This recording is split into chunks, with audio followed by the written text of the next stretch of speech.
Hello students, today we will introduce the next point in the same chapter, that is the rotational dynamics. The next point is moment of inertia as an analogous quantity for a mass. That is, moment of inertia plays same role in a rotational motion if the mass play in a linear motion. That is, a mass and moment of inertia both are the same quantity, same concept. Why it is a different concept?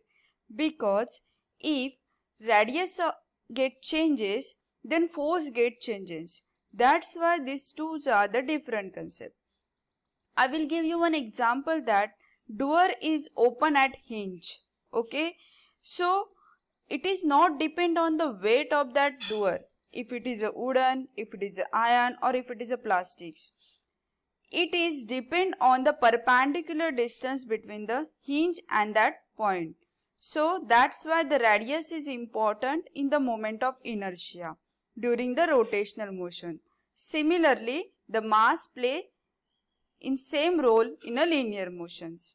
So let's see the derivations of the rotational motion. Okay, so derivations is, first if we consider any body which is rotate with the angular speed omega as shown in figure, and there are number of particles which is situated at distance r1, r2, r3. So there are n number of particles which having a mass m1, m2, m3 up to the n. Okay, so all these particles perform again same uniform circular motions because body move in a circular motion. So same angular speeds, these masses are moving around a same speed. But we know the relations is that V is equal to R omega. So velocity and angular velocity, that is a linear velocity angular velocity relation is V is equal to R omega. So velocity or the speed at each point is, we can write V1 is equal to R1 omega, R2 omega. Omega is constant but V2 and R2 get changes.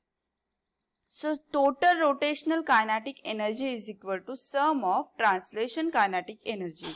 We have already know the formula of kinetic energy, that is a half m1 v1 square or half mv square. So there is n number of particles, so we can write half m1 v1 square plus half m2 v2 square up to the half mn vn square. We will put the value of v in terms of angular velocity. So instead of v1, we will put r1 omega. It's a square, so it's a r1 square plus omega square. Here r1, r2 and r3 get changes, but omega is throughout the constant. So we will take that omega square common outside from the another step. So in bracket half m1 r1 square plus half m2 r2 square, so on. So this bracket is called as moment of inertia. Means simply the moment of inertia is sum of all particles of masses which having a product between mass and their square of distance between them. This is nothing but the moment of inertia. So if we put the rotational kinetic energy is equal to half I omega square.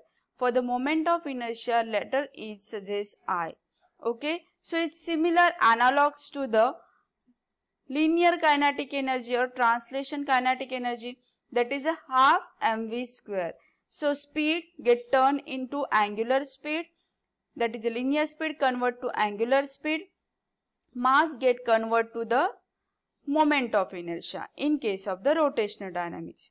We can write the same formula in another way, that is moment of inertia is mass into that is a product of mass and square of distance between them, or instead of summations we can write the integration, that is r square into dm. Okay, so moment of inertia depend on individual masses and distance from axis of rotation.